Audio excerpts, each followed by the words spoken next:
წარმოგიდგენთ იზის გასაყენ პარკებს, რომელთა წყალობით ჩვენს პატარას ყოველთვის აქვს ჯანსაღად გაყინული პროდუქტი და სახლში მომზადებული ნახევარფაბრიკატები. რადგან ლიზა მყარკვებაზეა და ჯერ გასინჯვის ეტაპზეა, პროდუქტის მცირე ნაწილს უმზადებ ხოლმე და ხშირად მიფუჭდება პროდუქტი გამოყენებამდე. იზის პარკებმა ეს პრობლემა მომიგვარეს და მოდით ახლა ერთად მოვამზადოთ გაყინვისთვის პროდუქტები. გაყინვამდე მოვხარშე ბროკოლი და ყვავილოვანი კომბოსტო და შემდგომ გადავიტანე ვაკუუმ პარკებში, რომლებიც პროდუქტს 4-ჯერ უზრდის ვარგისიანობას. ზედ გაყინვის თარიღის ჩაწერაც შეგვიძლია. სპეციალურად მონიშნულ ადგილას ხელისატუმბის მეშვეობით ამოუტუმბე ჰაერი პარკებიდან. კიდევ ერთი უდიდესი პლუსი მაცივარში ადგილის ეკონომიაა.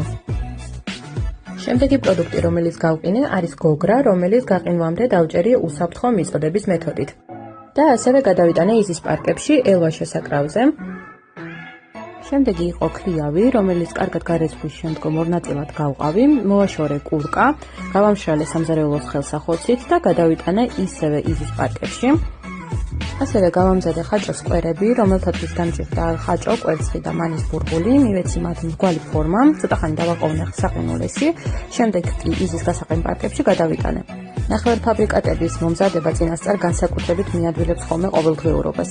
ბოლოში მივაწერე პარკებს თარიღიც, იზის მეშვეობით ჩემს პროდუქტებს გაფუჭება აღარელით.